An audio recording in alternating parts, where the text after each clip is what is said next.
অধ্যক্ষ মহোদয়, অপারেশন সিঁদুর তো পরে আসবে, আগে জানতে হবে যে এতগুলো জঙ্গি এলো কোথা থেকে। আজকে হোম মিনিস্টার বলছিলেন যে আয়ে তো ক্যা হুয়া, আ গয়ে তো আ গয়ে। স্যার, এরম ভাবে হয় না। যেখানে হাজার হাজার টুরিস্ট পৌঁছতে পারলো, সেখানে যেখানে 4 জন জঙ্গি পৌঁছতে পারলো, সেখানে কেন 10 জন পুলিশ পৌঁছতে পারলো না? এটা আমরা জানতে চাই। सर, हम बोलेंगे कि आपने घर में घुस के मारा तो आप बोलेंगे देश प्रेमी। हम पूछेंगे कि आतंकवादी कहां से आए तो आप बोलेंगे देशद्रोही। हम बोलेंगे वाह मोदी जी वाह तो आप बोलेंगे देश प्रेमी। हम बोलेंगे नरेंद्र मोदी जवाब दो तो आप बोलेंगे देशद्रोही। ऐसा नहीं होता सर, ऐसा नहीं होता। सही है सर, आपके और हमारे बोलने से कुछ जाता भी नहीं आता भी नहीं। জম্মু অ্যান্ড কাশ্মীরের লেফটেন্যান্ট গভর্নর মনোজ সিনহা নিজে পেহেলগাঁও কাণ্ডের সম্বন্ধে সবাইকে বলেছে যে এটি একটি গ্রেভ সিকিউরিটি ল্যাপস। যদি সত্যি এটি একটি চরম নিরাপত্তা ব্যর্থতা হয়ে থাকে, তাহলে কেন ইন্টেলিজেন্স ব্যুরো প্রধানকে কোনো জবাবদিহি করা হলো না? কেন 1 মাসের মধ্যে তার চাকরির মেয়াদ বাড়িয়ে তাকে পুরস্কৃত করা হলো? আপনারা সরিয়ে দিতেন না তাকে? সরিয়ে দিয়ে আপনারা দেশের মানুষকে একটা বার্তা দিতেন that there is no place for intelligence failure and security labs in this country, কিন্তু আপনারা সেটা করেননি। কালকে আপনারা বললেন যে জয় পান্ডা বল রহে থে কে অপারেশন মহাদেবে হয়তো 1 জন জঙ্গি মারা গেছে, আজকে হোম মিনিস্টার বলছেন 3 জন মারা গেছে। আমরা আলোচনাটা ভাগ্যিস শুরু করলাম 2 দিন হলো, যদি আরো 2 মাস আগে শুরু করতাম আরো আগে ধরা পড়ে যেত আমাদের চাপে পড়ে। আমরা তো জানি যে কি হচ্ছে, যে স্বরাষ্ট্রমন্ত্রী গতবার সংসদে এবং নির্বাচন ক্ষেত্রে গিয়েও বহুবার এবং আজকে অবধি বলেছেন যে পাক অধিকৃত জম্মু এন্ড কাশ্মীর আমাদের এবং আমরা সেটা যেন তেন প্রকারেণ নিয়ে ছাড়বো। আমি জানতে চাই যে এত একটা সুবর্ণ সুযোগ থাকার পরেও আমরা কেন এটা হাতছাড়া করলাম? आपने ईंट का जवाब ईंट से दिया, देश चाहता था कि आप ईंट का जवाब पत्थर से दें। पहले बोलते हैं कि पीओके हमारा है, लेके छोड़ेंगे, आज बोल रहे हैं डे 1 से हम तो नॉन एस्केलेटर ही है, वो मारेंगे तो फिर हम मारेंगे, फिर वो मारेंगे, फिर हम मारेंगे, वो 2 मारेंगे हम 10 मारेंगे, वो 26 मारेंगे हम 100 मारेंगे। उरी होगा, बालाकोट होगा, पुलवामा होगा, उसके बाद और कोई अटैक होगा, फिर पहलगांव होगा, फिर ऑपरेशन सिंदूर होगा, सिलसिला चलता रहेगा, जान जाती रहेगी। राजनाथ जी कल बोल रहे थे सर के युद्ध उन्हीं के साथ होता है जो आपके बराबर हो। इसमें बराबरी की कोई बात नहीं है। श्री राम और रावण क्या बराबर के थे क्या? नहीं थे ना। धर्म पे अधर्म की बात होती है, न्याय पे अन्याय की बात होती है, ऐसे नहीं होता सर।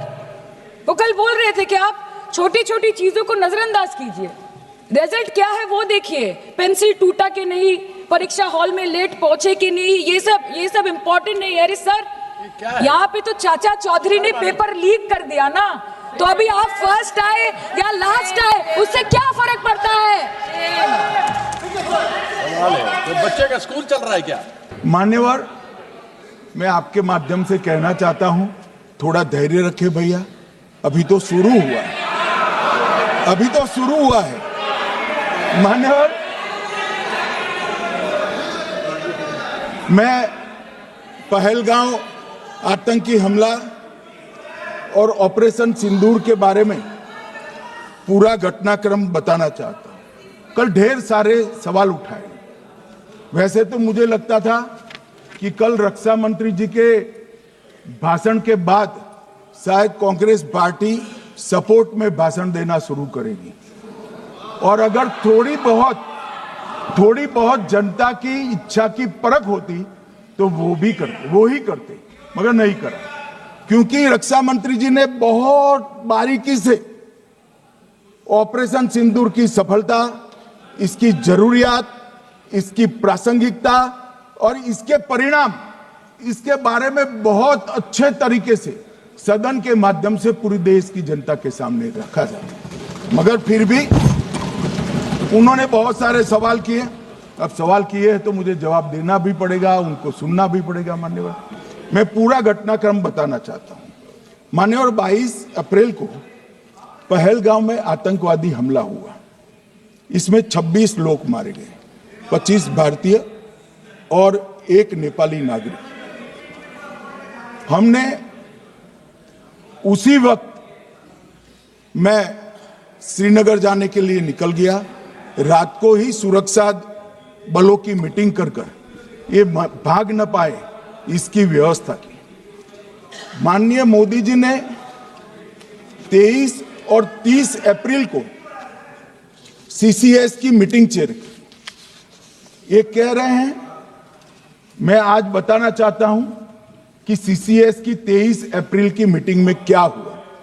सबसे पहला कांग्रेस पार्टी का ब्लंडर था सिंधु जल संधि, इसको स्थगित करने का काम नरेंद्र मोदी जी ने किया। हमने अटारी के माध्यम से एकीकृत जांच चौकी जो चलती थी उसको बंद कर दिया।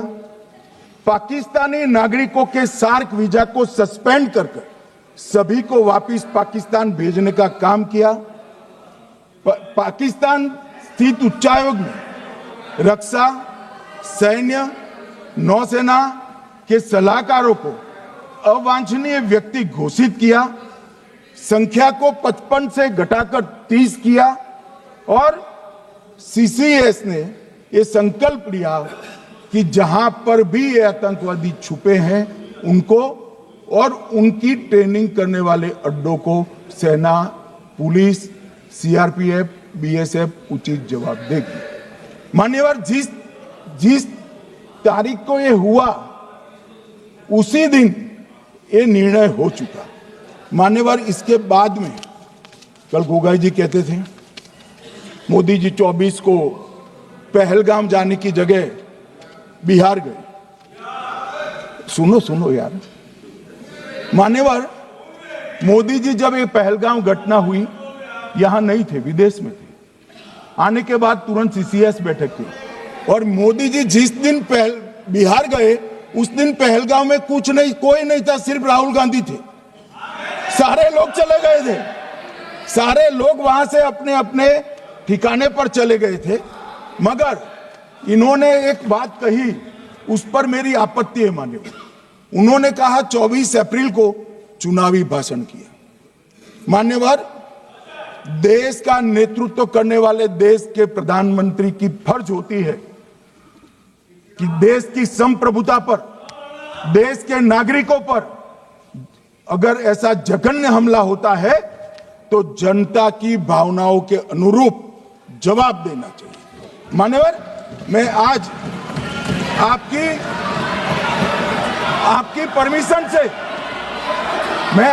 परमिशन से मोदी जी के बिहार भाषण के कुछ अंश पढ़ना चाहता हूं। कोट अनकोट है। 22 अप्रैल